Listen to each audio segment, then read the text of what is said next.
주의 이름만 이곳에 있습니다. 주의 임재를 사모하는 귀한 찬양 감사드립니다. 우리는 교회력으로 또 한 해를 새롭게 시작하고 있습니다. 그래서 우리는 강단에 보랏빛 촛불이 하나 켜져 있습니다. 대림절 첫째 주간을 의미합니다. 이 대림절은 어드벤트, 기다리는 절기입니다. 항상 우리는 교회력으로 기다림의 설렘 속에서 한 해를 시작합니다. 두 기다림인데요. 첫째는 다가올 2019년 성탄의 아기 예수님을 기다리면서 회개를 통한 마음의 구유를 준비하는 기간입니다. 회개하는 그 심령 속에 하나님의 나라가 임하기 때문입니다. 또 하나의 기다림은 종말론적인 기다림입니다. 초림의 예수님께서 2000년 전 유대 땅에 오셨던 것처럼 언젠가는 알 수 없지만 그분은 분명 다시 오시겠다고 약속하셨습니다. 우리 그리스도인의 궁극적인 소망, 바로 주님의 재림입니다. 언제 오실지라도 주 예수여 어서 오시옵소서, 기쁨으로 맞이할 깨어있는 준비된 슬기로운 다섯 처녀 같은 믿음의 사람이 되어야 할 것입니다. 그렇게 우리 기독교는 기다림이 있기에, 설렘이 있기에 소망의 종교라고 할 수가 있습니다. 동시에 오늘은 12월 첫날입니다. 첫 것을 구별하시는 하나님께 오늘도 나와서 예배드릴 수 있다는 것은 우리 믿음 안에서 기쁨이고 행복입니다. 그렇다면 오늘 하루만이 하나님 주시는 행복과 기쁨이 아니라 12월 내내 한 해를 마무리하는 이 달에 우리가 지속적인 기쁨과 행복을 누리려면 어떻게 살아야 할 것인가? 어떻게 살아야 기쁨이 지속되고 행복이 이어질까? 물론 여러 가지 이유가 있을 수 있지만 오늘 본문과 맥을 같이 하여 그러한 삶은 나누는 삶, 베푸는 삶 속에 기쁨과 행복이 있음을 말씀해 주시고 있습니다. 그래서 금년 첫사랑의 회복에 대한 말씀을 1월 첫 주부터 여기까지 들어오는 가운데 오늘 말씀의 제목은 나눔의 회복입니다. 따라서 해볼까요? 나눔의 회복. 참 우리가 살다 보면 각박한 세상이고 여러 가지 참 문제만 많게 보이는 세상이지만 그래도 그 문제 많은 세상 속에, 즉 가뭄의 단비가 내리는 그런 소식들을 접할 수가 있습니다. 2주 전입니다. 정말 긴 가뭄의 단비와 같은 소식을 신문을 통해서 읽어볼 수가 있었습니다. 그 주인공은 우리가 잘 알고 있는 우리나라의 원로 영화 배우이신 신영균 장로님 이야기입니다. 이분은 정말 수백 편의 영화를 촬영했다고 하지요. 그중 가장 기억할 영화는 한국전쟁을 배경으로 한 이 공군 전투기 조종사의 사랑과 우정을 그린 빨간 마우라라고 합니다. 아마 나이 드신 분들은 이 영화를 봤으리라 생각도 해봅니다. 수백 편의 영화를 했으니 물질적으로 얼마나 많은 부를 얻었겠습니까? 하지만 이분은 그 부를 혼자 움켜쥐는 삶을 살지를 않았습니다. 여러분도 기사를 읽어보신 분은 아시겠지만 지금까지 자기 모교와 영화 배우 영화의 발전 기금으로 약 500억을 기부를 하며 지내오셨습니다. 그리고 그분이 유언을 한마디 말씀을 하셨는데 이런 유언입니다. 내 관에는 성경책 한 권만 넣어 주십시오.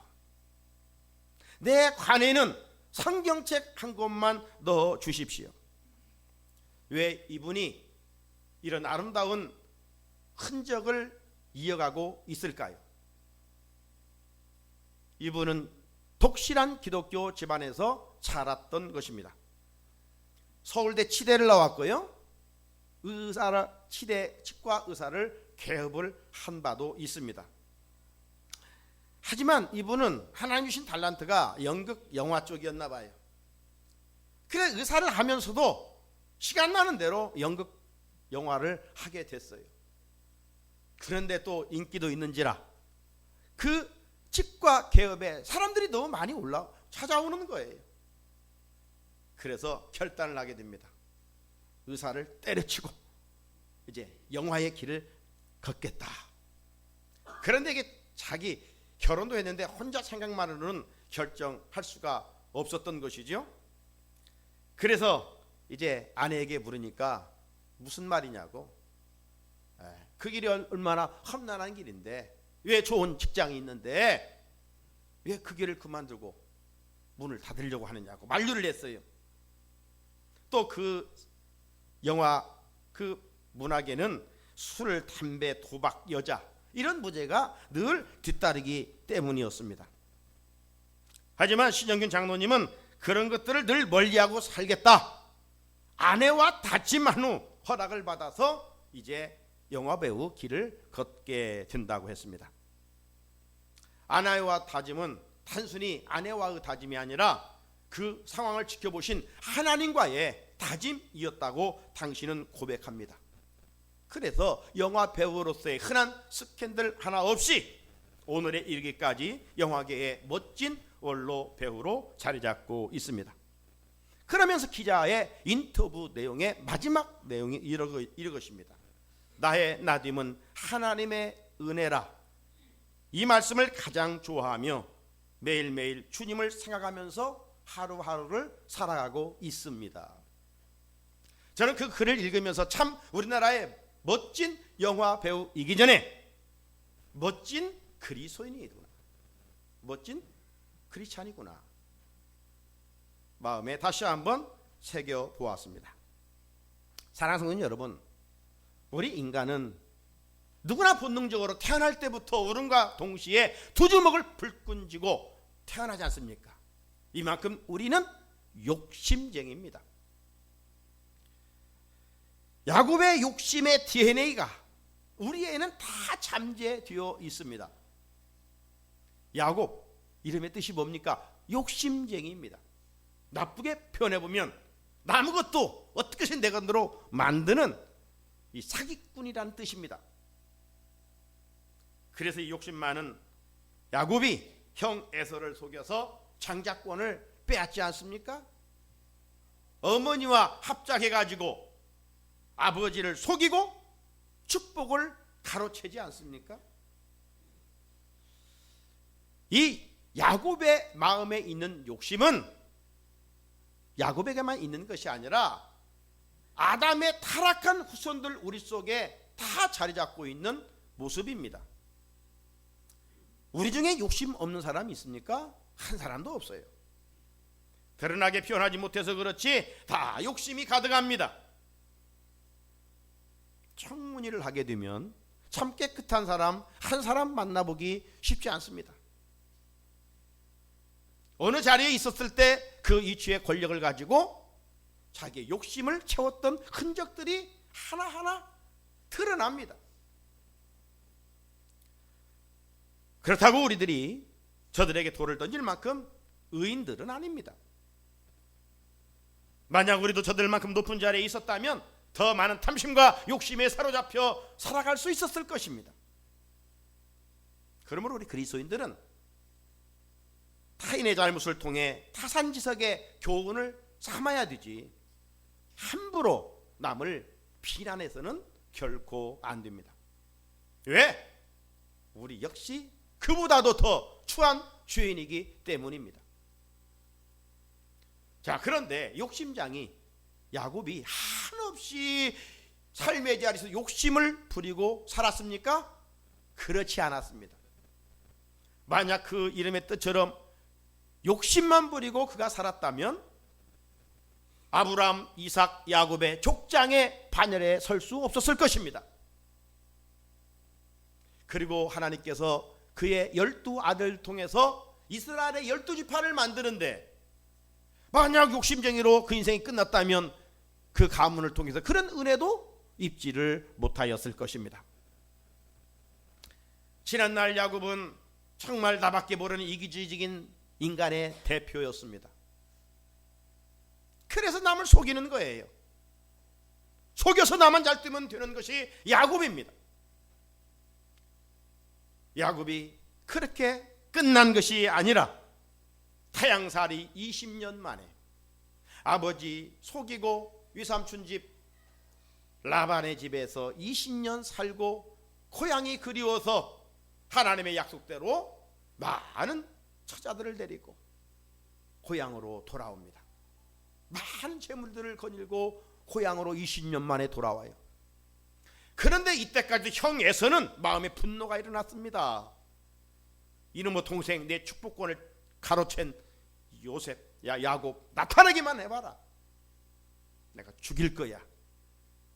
카인이 분노하여 아벨을 죽였듯이 이 에서도 마찬가지였어요. 이 에서를 만나기 전에 너무 두려운 나머지 야곱이 야복강가에 도착하지 않습니까? 그래서 이 야복강가에서 허벅지가 관절이 이골되도록 몸부림치면서 기도하다가 거기서 인격적으로 하나님을 만나게 되지 않습니까? 마침내 그 기도가 야곱을 완전 새 사람으로 변화시킵니다. 성경은 야곱의 이 야복강 기도가 하나님과 씨름하여 이겼다라고 표현하고 있습니다. 누가 하나님을 싸워 이길 수가 있습니까? 그런데 기도가 이만큼 능력이라는 것을 우리에게 가르쳐주고 있는 것이죠. 그래서 하나님이 그때 야곱을 부르시고 야곱아 네 이름을 이제까지는 욕심쟁이 사기꾼 못된 이름의 뜻을 가진 야곱이었지만 이제 내가 네 이름을 바꾸어 주리라.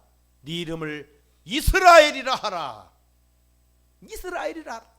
이 야곱의 이름이 지금 이스라엘의 국호로 지금까지 내려오고 있는 거예요. 이 이스라엘의 뜻이 뭐예요? 이 창세기 32장 28절에 있는 말씀처럼 이는 네가 하나님과 및 사랑과 겨루어 이겼음이라. 이런 놀라운 뜻을 가지고 있습니다. 사랑하는 우리 성산의 성도 여러분, 누구나 욕심은 있습니다. 기억할 것은 우리의 본능, 욕심대로 살면 망한다는 것이죠. 잠깐은 잘 때는 같지만 그건 착각이에요. 욕심은 그 인생을 바벨탑처럼 무너지게 하는 것입니다. 그러면 나를 무너뜨리게 하는 욕심을 죽이는 비결이 있는데 그 비결이 무엇이냐? 그건 바로 야곱처럼 몸부림치는 기도입니다. 기도는 내가 할 수 없는 일조차 하나님이 하시기 때문입니다. 기도할 때 성령께서 내 마음도 내 감정도 내 생각도 다스려 주시기 때문입니다. 내 생각을 다스려 주시니 내가 본능대로 살지 아니하고 하나님의 선하신 뜻대로 살아갈 수 있는 능력을 얻게 되는 것이죠. 여러분 기도 없이 아무리 구호로 외치고 100번 내가 그렇게 해야지 결심한다 할지라도 우리는 그건 허공에 위치는 메아리에 불과합니다. 그래서 사도 바울은 우리를 망하게 하는 정욕과 탐심을 날마다 죽이기를 기도하라고 그랬어요. 갈라디아서 5장 24절에 그리스도 예수의 사람들은 육체와 함께 정욕과 탐심을 십자가에 못 박았느니라. 내 마음의 차표처럼 일어나 나를 추하게 만드는 이 정욕과 탐심을 하나님 죽이며 살게 하옵소서. 에베소 4장 22절에 너희는 유혹의 욕심을 따라 썩어져가는 구습을 따른 옛사람을 벗어버리고 말씀합니다. 욕심을 버리지 못하면 우리 인생이 어떻게 돼요? 야고보서 1장 15절에 있는 말씀처럼 욕심이 잉태한즉 죄를 낳고 죄가 장성한즉 사망을 낳느니라. 여러분 주변에 넘어지는 사람들의 백발백중 왜 그래요? 다 욕심 때문입니다. 욕심은 그 인생을 화를 만나게 하는 통로예요. 그러므로 우리가 욕심으로 화를 경험하지 않기 위해서는 야곱처럼 사도 바울처럼 기도하는 것입니다. 하나님을 의지하는 것입니다. 하나님을 붙드는 것, 하나님을 찾는 것입니다. 내 힘으로는 욕심을 이길 수가 없어요.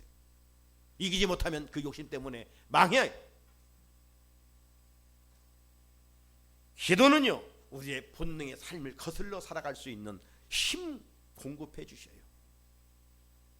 그래서 기도는 우리의 본능을 이기게 할 뿐만 아니라, 욕심을 이기게 할 뿐만 아니라, 이제 하나님의 뜻 나누고 베푸는 삶을 살아갈 수 있는 놀라운 은혜도 덧입혀 주십니다. 오늘 본문 내용은 우리 주일학교 어린아이들도 잘 알고 있는 오병이어의 이야기입니다. 예수님은 당시 말씀을 조명해 보면 종교인들로부터, 지도자들로부터 많은 멸시와 박해를 받았습니다.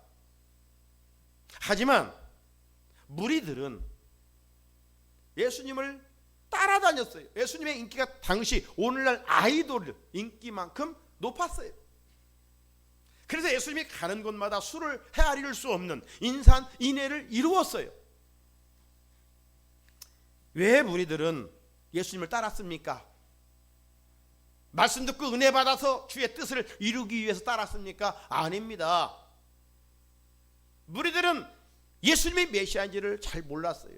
단순히 예수님이 행하시는 기적 앞에서 당시 배고프니까 예수님 따르면 배불리 먹고, 병 들었으니까 예수님이 따르면 병도 고쳐주고, 각양각색의 이런저런 은혜를 덧입기 위해서 따라다녔어요. 하지만 주님은 그들을 긍휼히 여기시고 목자를 잃은 양같이 불쌍히 여기셔서 저들에게 필요를 공급해 주셨을 뿐만 아니라 특별히 하나님의 말씀으로 저들에게 은혜를 베풀어 주셨습니다. 여러분, 예수님이 하나님 나라의 진리에 말씀하시니까 얼마나 잘 가르치셨겠어요. 그러니까 들으면서 무리들이 시간 가는 줄을 몰랐어요. 그러는 중에 어느덧 해가 서산에 기울어져 어두컴컴해져 갑니다. 아침부터 따라달렸던 이곳이 빈들이에요. 일찍 나온 사람은 아침도 안 먹었을 거예요. 점심은 물론 지금 못 먹었지요. 벌써 저녁 먹을 시간이 돌아오는데 지금 무리들이 굶주려 있는 거예요. 허덕이고 있는 거예요. 그래서 제 아들이 예수님께 이렇게 묻습니다. 오늘 보면 34절 35절을 보면, 예수님, 이곳은 빈들입니다. 지금 날도 저물어 갑니다. 무리들을 좀 보내서 두루 촌과 마을로 가서 좀 무엇을 사 먹게 하옵소서. 그 이야기를 들은 예수님이 제 아들에게 뭐라고 이야기합니까? 36절을 보니까 너희가 먹을 것을 주라. 아니, 제자들도 지금 빈손으로 주님을 따랐는데 뭘 준단 말입니까? 제 아들이 무엇을 많이 지금 숨겨놓았기 때문에 예수님이 그걸 보시고 너희들이 그들에게 주라, 그렇게 말씀하셨겠어요? 오늘 본문과 똑같이 내용을 담고 있는 요한복음에 가보게 되면 그렇게 말씀하신 것은 예수님의 제자 빌립을 시험코자 함이라라 그랬어요. 이 제자들이 다 믿음으로 주님을 따랐던 것이 아닌 것 같아요. 이 빌립은 머리가 잘 돌, 휴전 능력이 뛰어났던 것 같습니다. 계산을 잘했던 것 같아요. 그러니까 믿음보다는 자기 계산을 더 의지했던 사람이에요. 그러니까 빌립을 시험하는 겁니다. 저들에게 먹을 걸 주라 하니까 분명 자기도 없잖아요.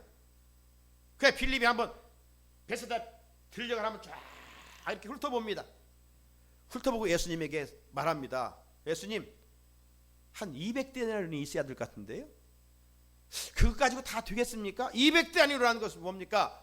200일 노동자가 일한 대가입니다. 한 데나리온은 하루의 품삯이니까. 그러니 엄청난 돈이죠. 그 돈이 있어도 빵을 어디 가서 지금 사서 그들을 먹일 수 있습니까? 자, 머리로 빠르게 계산한 이 빌립 뒤에 안드레가 등장합니다. 안드레가 등장하면서 예수님에게 다가오며 이렇게 말합니다. 요한복음 6장 9절에 여기 한 아이가 있어 보리떡 5개와 물고기 2마리를 가지고 있나이다. 그러나 이것이 임하는 사람에게 얼마나 되겠습니까? 그것이 임하는 사람에게 얼마나 되겠습니까? 라고 그 문맥만 보면 좀 부정적인 뉘앙스도 풍기는 것 사실입니다. 하지만 만약 빌립이 이 안드레가 그 오병이어를 가져온 이유는 무엇이겠어요? 극히 적은 것이지만 예수님의 손에 있으면 그분은 못하실 능력이 없기 때문에 능히 이 사람들도 다 먹이실 수가 있다. 이런 믿음이 안드레에게 있었던 거예요. 그래서 예수님께 그 극히 한 어린 아이가 먹을 것을 예수님께 가져왔어요. 사랑하는 성산의 성도 여러분, 교회력으로 새롭게 시작하는 우리들도 빌립과 같은 계산적인 신앙이 아니라 내 머리를 가지고 믿는 신앙생활이 아니라 안드레와 같은 믿는 신앙의 자리로 전능하신 하나님을 온전히 어린애 같은 믿는 신앙으로 진일보할 수 있기를 주님의 이름으로 축복합니다.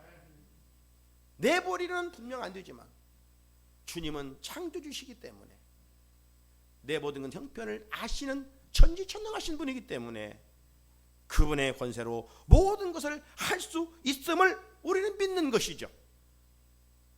그래서 히브리 11장 믿음장에 믿음의 정의를 뭐라고 이야기합니까? 믿음은 바라는 것들의 실상이라는 겁니다. 믿는 것으로 그냥 끝내는 것이 아니라 믿으면 바라는 것이 얻어진다는 거예요. 그리고 보이지 않는 것들이 분명히 눈에 보일 수 있는 증거가 하나님을 향한 우리의 믿음이라는 것입니다. 그래서 하나님 우리에게 정말 중요한 믿음을 선물로 주셨지 희시한 것을 하나님께서 선물로 주셨겠어요? 그럴 믿음을 우리는 활용할 수 있어야 돼요. 안드레가 가져온 오병이어를 마침내 예수님께 드렸습니다. 주님은 오병이어를 손에 드시고 하늘을 향하여 감사 기도를 드리셨어요. 그리고 주님은 오병이어를 무리들에게 나눠주라고 명령합니다. 자, 41절 같이 한번 읽어볼까요? 시작.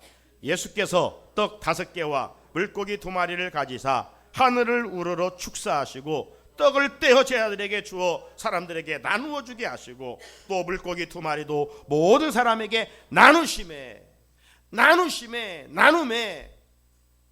강조하고 있지요. 만약 여러분 그 베세다들에게 수많은 사람들 중에 그 어린아이가 그 손에 그 오병이어를 쥐고 있었다면 베세다들에게 기적은 일어나지 않았을 것입니다. 또 안드레가 가져온 오병이어를 예수님이 움켜쥐고만 있었다고 한다면 베스데 들녘에 여자와 아이 외에 5,000명 약 2만 명은 여전히 굶주리고 있었을 것입니다. 그런데 베세다 들녘의 기적은 어린 아이가 오병이어를 나누었기 때문입니다. 주님께서 오병이어를 가지고 감사기도를 하신 후에 제자들로 하여금 무리들에게 나누어 주도록 하였기 때문이었습니다. 나누었더니 그 베세다 빈들에 하나님의 놀라운 역사가 일어났던 것입니다. 이것이 나눔의 축복입니다. 구약 열왕기상 17장에 보게 되면 시돈이라는 지역의 사르밧 동네 이야기가 나옵니다. 어느 날 하나님께서 당신의 종 엘리야를 부르십니다. 엘리야야, 왜요? 너는 지금 9절에 보면 일어나 시돈에 속한 사르밧으로 가라. 거기 그리고 머물러 있어라. 내가 그곳에 과부에게 명령할 텐데 그 과부가 네게 음식을 주게 할 것이다. 지금 긴 가뭄의 상황입니다. 먹을 것이 없었던 그런 상황입니다. 근데 하나님께서 이런 명령을 하십니다. 엘리야가 하나님의 말씀을 듣고 그곳에 가보니까 성문에 이르렀을 때 이 한 과부가 나뭇가지를 줍고 있었습니다. 그때 엘리야가 그 과부에게 그렇게 명령합니다. 가서 청하건대 내가 지금 목이 마르다. 물 한 잔 내게 줄 수 없겠니? 그래서 이 과부가 선지자의 말을 듣고 물을 떠러 갑니다. 물을 떨어가고 있는데 다시 잠깐만 가서 물만 가져오지 말고 떡을 만들어서 내게로 가져오라. 그렇게 이중적인 명령을 합니다. 그때 과부가 엘리야에게 이렇게 이야기합니다. 저는요 너무 가난한 자입니다. 가진 것이 없습니다. 다만 있다고 하면 가루에 통에 가루 조금과 그 병에 기름이 조금 남았습니다. 대접 드릴 만큼 뭐 가진 것이 없습니다. 그래서 지금 이 긴 가뭄에 마지막 이 나뭇가지를 주어서 사랑하는 아들과 함께 이 조금의 기름과 이 조금의 한 움큼 가루를 가지고 떡을 만들어 먹고 이제 죽으려고 합니다. 자, 엘리야가 과부의 그 이야기를 듣습니다. 듣고 과부에게 이렇게 말합니다. 13절에 두려워하지 말고 가서 네 말대로 하려니와 먼저 그것으로 나를 위하여 작은 떡 한 개를 만들어 내게로 가져오고 그 후에 너와 네 아들을 위하여 만들라. 여러분, 하나님의 참 사람이라면 그 과부의 가난한 소리의 말을 듣고 어떻게 해야 정상이겠습니까? 너무 불쌍하구나. 그래서 주머니를 뒤적여서 자기가 혹 가지고 있는 것이 있으면 그 과부에게 주어야 되죠. 그게 정상 아닙니까? 그런데 아주 엘리야는 냉정하게도 그 마지막 먹을 것을 너희들 먹지 말고 나를 위하여 떡을 만들어 오라. 이렇게 이 얘기를 했어요. 과부는 갈등했겠지요. 긴 가뭄에 이제 살 수도 없고 마지막 사랑하는 아들과 이 떡을 먹고 죽으려고 하는데 이게 왜 낯선 사람이 와서 이런 소리를 하지? 갈등하다가 그런 결정을 합니다. 그래, 이래도 죽고 저래도 죽는 것 인심이나 한번 쓰고 죽자. 그래서 엘리야의 말대로 자기가 먹을 것을 먹지 않고 떡을 만들어서 하나님의 사람 엘리야를 대접을 했어요. 순종을 했어요. 성경은 그 결과를 말씀하고 있습니다. 열왕기상 17장 16절 같이 한번 읽어볼까요? 시작. 여호와께서 엘리야를 통하여 하신 말씀같이 통에 가루가 떨어지지 아니하고 병에 기름이 없어지지 아니하니라. 아멘. 이게 나눔의 축복이에요. 3년 6개월 동안 지금 긴 가뭄이 찾아왔어요. 부잣집도 양식이 떨어질 상황이에요. 그런데 그 가난의 대명사 과부의 그 집이 얼마나 힘들었겠어요. 그래서 마지막 그 있는 것 가지고 자신과 아들을 위하여 떡을 만들어 먹으려고 하는 때인데 그걸 하나님의 사람에게 대접하라는 거예요. 나누었더니 대접했더니 가뭄이 끝날 때까지 그 집에 가루와 기름이 떨어지지 아니하는 은혜를 입었더라. 할렐루야. 이것이 나눔의 축복이라는 거예요. 하나님의 창조의 질서라는 거예요. 사랑하는 성도 여러분, 나눔이란 많은 것에서 좀 인심 쓰는 것이 아닙니다. 나눔의 기회가 있을 때 많든 적든 나눌 수 있음을 말합니다. 왜 그런데 우리는 움켜쥐고 왜 나누지 못합니까? 나는 가난하기 때문에, 나는 가진 것이 없다고 생각하기 때문입니다. 오늘부터 말씀 듣고 많아야 나눈다는 생각을 버려야 됩니다. 극히 작은 것부터 나누려고 하는 마음을 가져야 됩니다. 오늘 본문의 베세드력의 오병이어의 기적은 극히 작은 것을 나눔으로부터 시작이 되었습니다. 사르밧 과부 역시 적은 것을 나누었더니 긴 가뭄이 끝날 때까지 통에 가루와 병에 기름이 떨어지지 않은 은혜를 입었다는 사실입니다.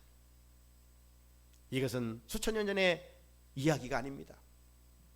하나님은 어제나 오늘이나 동일하셔서 말씀대로 살아가는 자에게 이런 하늘 문을 여시고 여러분의 삶에 은혜를 부어 주실 것입니다.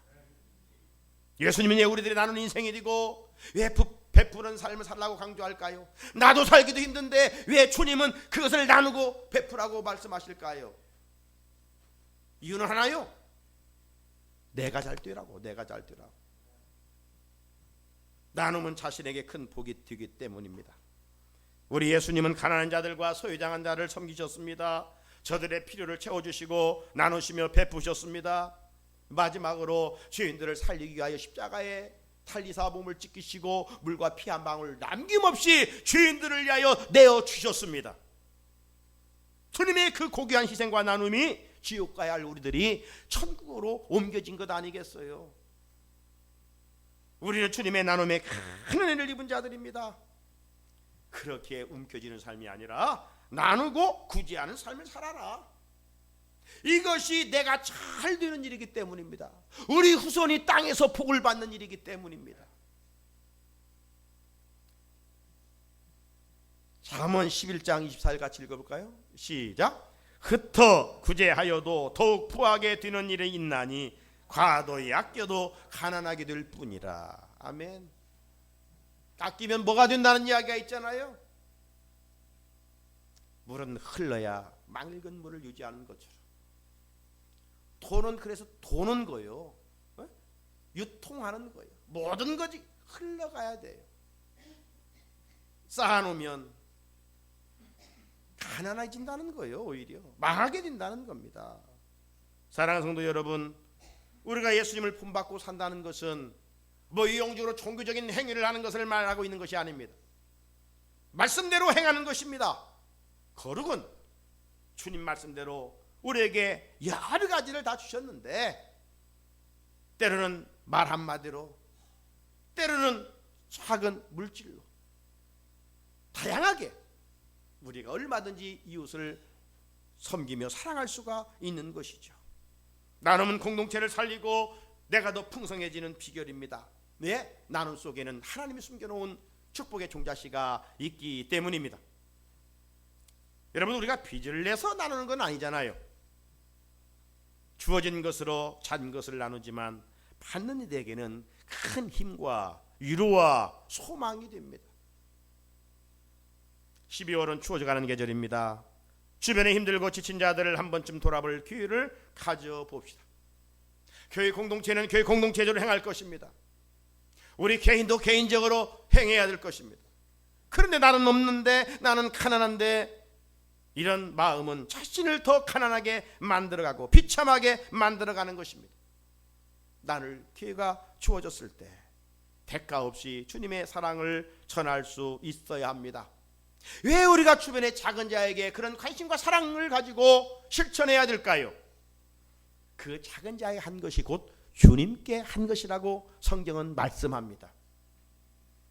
같이 마태복음 25장 40절을 읽어보겠습니다. 시작. 임금이 대답하여 이르시되 내가 진실로 너희에게 이르노니 너희가 여기 내 형제 중에 지극히 작은 자에게 하나 한 것이 곧 내게 한 것이라.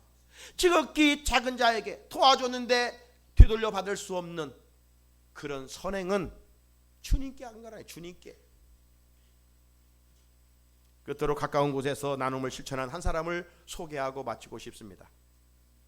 밥 한번 편하게 먹자, 이런 신문 보도입니다. 지난 7월 2일 소셜 네트워크 서비스 트위터에서 이 한 파스타 집의 트윗이 약 3만 명이 넘는 사람에게 공유되며 뜨거운 관심을 모았습니다.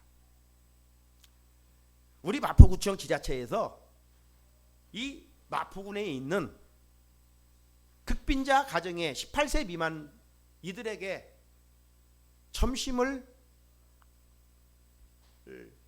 무료로 주게 되는데 그 무료 티켓이 5,000원짜리입니다. 그러니까 지금 5,000원짜리 어디 가서 뭘 먹겠습니까? 여기에 주인공 이 파스타집의 오인태 씨, 이분은 서울 마포구 상수동에 있는 식당 진짜 파스타의 가게를 운영하고 있는 사람입니다. 이 사람이 이 가까운 구청에 서류를 제출하기 위해서 왔어요. 그리고 게시판에서 그 내용을 읽은 것입니다. 구청에서 발행하는 5,000원짜리 카드를 가지면 어디 가서 먹을 수 있다. 하지만 자기가 장사하는 입장에서 지금 5,000원 가지고 어디 가서 뭘 먹겠느냐. 그래서 그 카드를 가져오면 내가 무료로 식사를 제공하겠다. 이겁니다. 이걸 트위터에 올린 거예요. 그리고 그는 실천했습니다. 우리 지역에 있는 소방관들과 결식 아동들에게 모든 메뉴를 무료로 지금까지 제공해 오고 있습니다. 이 오씨의 이런 나눔의 선행 소식이 알려지자 동참하는 가게들이 지금 줄을 잇고 있습니다. 이처럼 작은 나눔의 선행은 작은 불씨와 같지만 그 영향력은 결코 작지 않습니다. 우리는 흔히 착한 일을 선행을 하다가도 나 한 사람이 한다고 해서 변화되겠느냐? 이건 마귀가 주는 생각입니다. 우리의 작은 선행 속에 작은 불이 큰 산을 태우듯이 놀라운 파장을 일으키게 되는 것입니다. 사랑하는 우리 성산의 성도 여러분, 욕심은 나만 잘 뛰려고 하지만 그것은 망하는 길입니다. 나는 손해보는 것 같지만 공동체를 살리고 내가 잘 되는 것입니다. 하나님은 나눔 가운데 역사하기 때문입니다. 어려운 이웃을 향해 손을 펴는 일은 우리 여호와 하나님께 구워드리는 일이라고 했어요. 잠언 19장 17절 가난한 자를 불쌍히 여기는 것은 여호와께 구워드리는 것이니 그의 선행을 그에게 갚아주시리라. 나누는 것은 없어지는 것이 아니라 나누는 것은 우리 하나님께 우리가 구워주는 것이랍니다. 그리고 하나님이 몇 배로 갚아주시겠다라고 약속하셨습니다. 이제 점점 추워져가는 연말에 내 주변의 작은 자들에게 한 번쯤 시선을 돌려봅시다.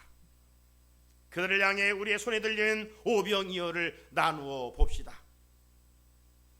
우리가 나눈 오병이어가 주님의 손에 들려 있으므로 놀라운 기적을 만들어 갈 것입니다. 나눔의 축복을 경험하는 우리 성산의 가족들이 되시기를 주님의 이름으로 축복합니다. 같이 하나님, 저는 움켜쥐고 살았던 본